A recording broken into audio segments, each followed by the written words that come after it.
দামালের প্রচারণার উদ্দেশ্যে এর প্রযোজনা দল অনন্য পদ্ধতি গ্রহণ করে। 17-13 সেপ্টেম্বর 2022 এ চ্যানেল আইয়ের একটি টকশোতে অপ্রত্যাশিতভাবে দামালের অভিনয়শিল্পীরা উপস্থিতি হয়। 19-28 সেপ্টেম্বরে দামাল চলচ্চিত্রের অভিনয়শিল্পীরা প্রচারণার জন্য 2022 সাফ মহিলা চ্যাম্পিয়নশিপের বিজয়ী বাংলাদেশ মহিলা জাতীয় ফুটবল দলের সাথে দেখা করে।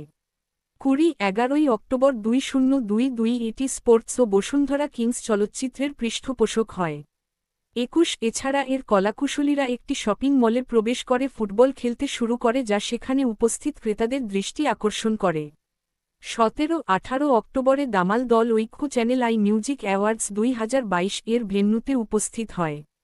22 চলচ্চিত্রটির প্রচারণার অংশ হিসেবে দামাল শিরোনামের একটি গান ধারণ করা হয় এবং এর সঙ্গীত ভিডিওর জন্য 25 লাখ টাকা খরচ করা হয়।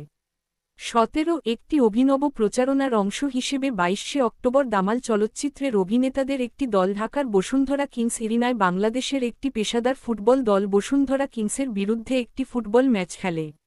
23 চলচ্চিত্রটির মুক্তির দিনে এর কলাকুশলী আমন্ত্রিত অতিথি হিসেবে এসএসসি 2001 ব্যাচের প্রাক্তন ছাত্রদের নিয়ে গঠিত ফেসবুক গ্রুপ ক্লাসরুম এর বসুন্ধরা ইন্টারন্যাশনাল কনভেনশন সিটিতে আয়োজিত তৃতীয় প্রতিষ্ঠাবার্ষিকী অনুষ্ঠানে যোগ দেয়।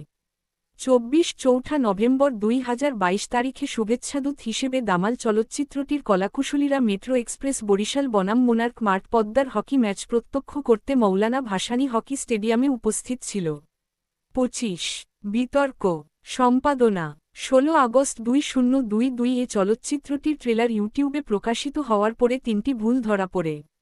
একটি দৃশ্যে গোলরক্ষকের জার্সি ইংরেজিতে লেখা ও দলের বাকি জার্সিগুলো বাংলায় লেখা দেখা যায়। পরের দৃশ্যে গোলরক্ষকের জার্সি বদলে যায়। এছাড়া ট্রেলারের ভিএফএক্সে দুর্বলতা দেখা যায়।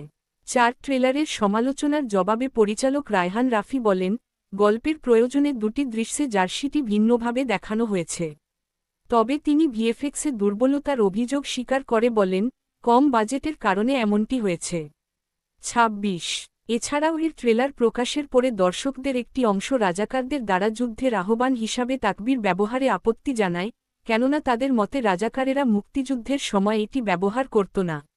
যদিও রাজাকারদের প্রকাশিত বিভিন্ন পোস্টারে এর ব্যবহার দেখা গেছে। পিনাকি ভট্টাচার্য নামে একজন বাংলাদেশি ব্লগার ফেসবুকে দাবি করেন যে পরিচালক রাফি ছবির সংলাপ থেকে তাকবীর বাদ দেওয়ার সিদ্ধান্ত নিয়েছেন।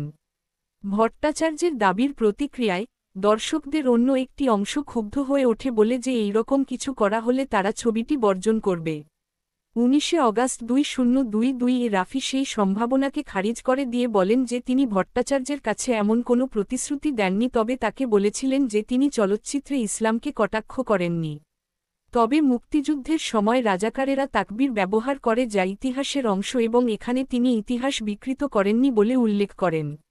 10 দামাল টাইটেল ট্র্যাকটি 25 অক্টোবর 2022 এ মুক্তি পাওয়ার পর প্রশংসিত হয়, কিন্তু এটির বাজেট 25 লাখ টাকা ছিল জানার পরে কেউ কেউ সন্দেহ করেন যে এটির বাজেট আসলে 25 লাখ টাকা ছিল কিনা।